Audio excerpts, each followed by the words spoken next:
Bonsoir, mesdames, messieurs. Voici vos nouvelles de ce dimanche 18 juin. Mondial de soccer, le Brésil fête. La France désespère. C'est plus que c'était l'équipe de France, il faut être réaliste. La famille du premier greffé cœur-foie au Québec réunie pour la fête des pères. C'est incroyable. Montréal attend impatiemment son Grand Prix.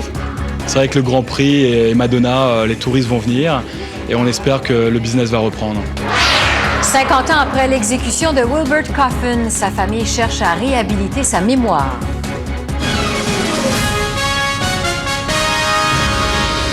Mais d'abord, les recherches menées par la Garde côtière et la Sûreté du Québec n'ont toujours pas permis ce soir de retrouver le corps d'un jeune plaisancier qui est tombé dans le fleuve Saint-Laurent cet après-midi.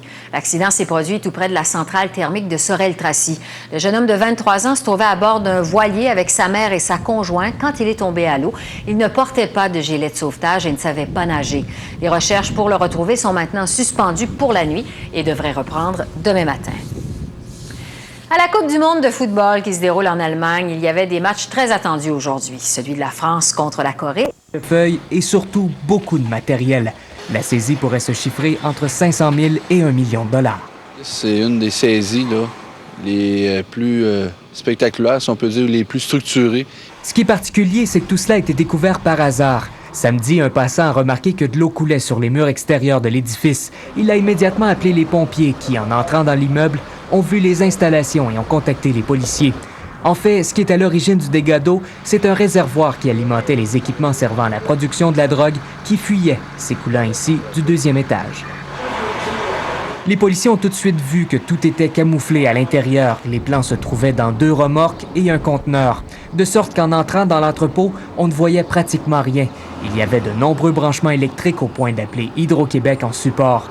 Des conduits de ventilation étaient reliés aux remorques, faisant diminuer les odeurs à l'intérieur. Nous sommes dans une serre, dans une des 2 remorques qui a été saisie. Vous voyez ici, on plaçait les plans à maturité et c'est complètement autonome. Il y a un système de ventilation, de chauffage, d'irrigation. Ça vaut plusieurs dizaines de milliers de dollars. Juste une lampe ici vaut 1 000 $, il y en a 28. Un local en premier qui est loué, donc il fallait planifier le tout, emmener les remorques ici, installer l'électricité et la production, et ainsi de suite. Donc c'est planifié et c'est calculé depuis longtemps.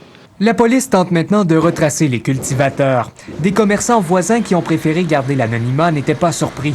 Ils avaient remarqué des déplacements louches autour de l'entrepôt. Des gens y allaient surtout le soir ou la nuit. Des camions arrivaient et repartaient rapidement. Jean-Raphaël Drolet, TVA, à Lévis. Avec la température qu'il a fait aujourd'hui, on peut vraiment dire que l'été est bel et bien installé, au grand bonheur évidemment de plusieurs. Mais cette chaleur combinée au soleil provoque aussi quelques problèmes.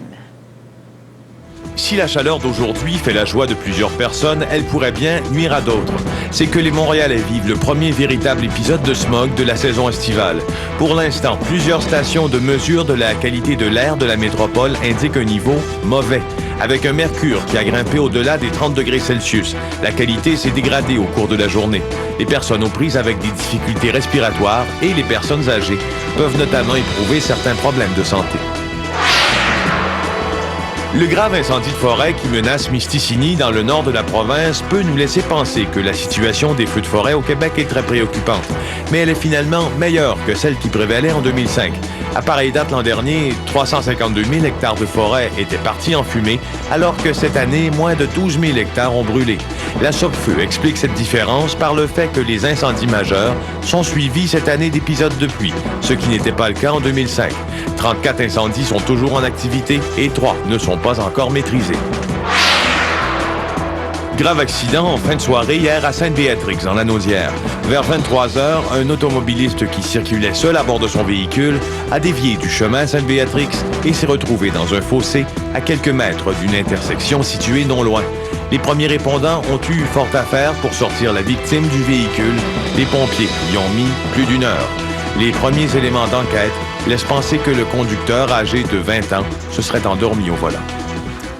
Al-Qaïda planifiait de répandre un gaz mortel dans le métro de New York en 2003 pour tuer autant de gens que le 11 septembre 2001. C'est ce que révèle ce livre d'un journaliste américain cité dans l'édition de demain du magazine Time. Selon l'auteur, l'attentat chimique a été annulé 45 jours avant la date prévue. Quand un informateur en a parlé aux autorités américaines, elles étaient déjà au courant parce que les plans de cette arme chimique avaient été trouvés dans l'ordinateur d'un islamiste du Bahreïn qui avait été arrêté en février 2003. 50 ans après son exécution, la famille de Wilbert Coffin cherche à réhabiliter sa mémoire.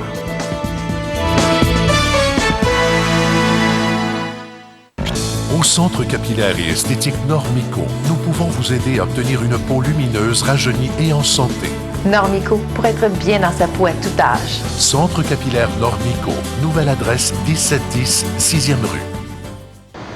Michel a 37 ans, costaud, sportif. Michel est en amour par-dessus la tête avec sa belle Josée. Ils ont prévu partir demain soir sans les enfants. Un petit voyage bien mérité. Mais il ne partira pas. Pas plus qu'il ne verra Josée ni ses 2 enfants. Il y a quelques secondes, Michel, confiant et sûr de lui, ne s'est pas attaché. Et le destin a frappé. Pourtant, il avait plusieurs bonnes raisons de s'attacher à la vie. RBC Dominion Valeurs Mobilières présente le 25 juin prochain la Virée du Maire Métro. Un circuit fermé pour faire toutes sortes d'activités, de la marche, de la course, du patin à roues alignées et du vélo. Les cyclistes auront le choix de plusieurs tracés et les jeunes pourront participer au mini-marathon McDonald's. Inscription possible dans les Canadian Tire, Métro et Sport Expert de la région. La Virée du Maire, c'est votre virée. C'est le Happening Centre de Ça me fait bien, ma nouvelle taille minceur. Oh, est-ce qu'il a fallu que je suive tout un régime pour être assez mince pour vivre toutes les émotions fortes à l'intérieur de la circulaire Tanguy? Et il y a des prix qui ont subi le même régime. Regardez-moi cet ensemble modulaire qu'on a fait maigrir de 400 $, 1599 $ ou 44 $ par mois pendant 36 mois. On a enlevé aussi un gros 500 $ à ce mobilier de salle à dîner 9 morceaux à 55 $ par mois. Je vous le dis, ça rend léger. Donc, la morale, on peut sortir Barrette de la circulaire, mais on peut pas sortir la circulaire de Barrette. Au Centre capillaire Normico, à partir de techniques éprouvées, nous pouvons vous aider à retrouver et à conserver vos cheveux. Normico, pour être bien dans sa peau à tout âge. Centre capillaire Normico, nouvelle adresse 1710 6e rue.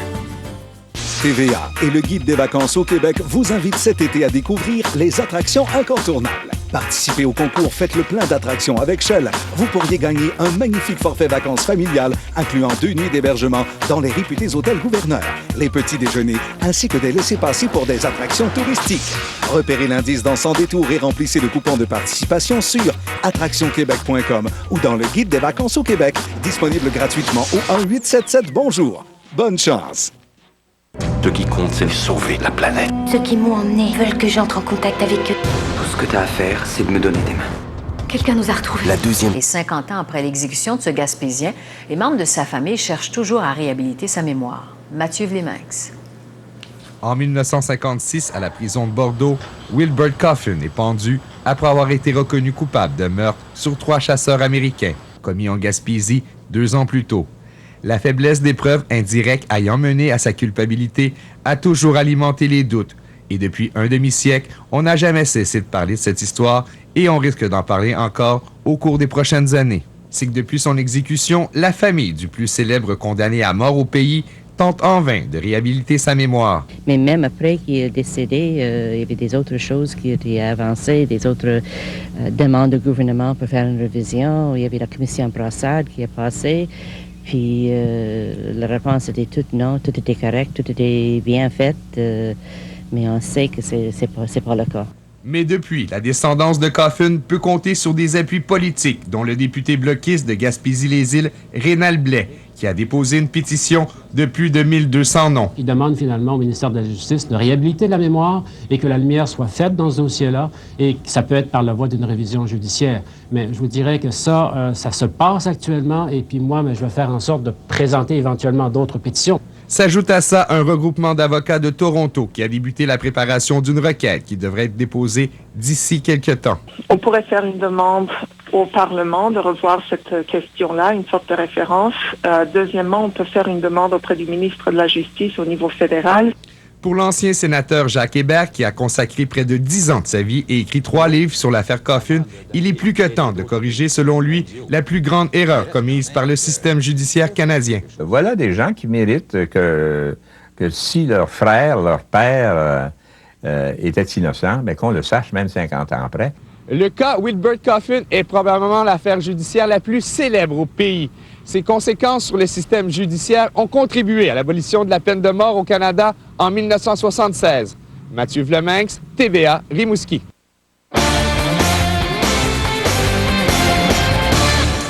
Au golf, le deuxième tournoi majeur de l'année a connu rebondissement sur rebondissement avant qu'enfin on couronne finalement un vainqueur. Et Iroa Allégé, ce n'était pas celui qu'on croyait. Effectivement, Esther, l'Australien de 29 ans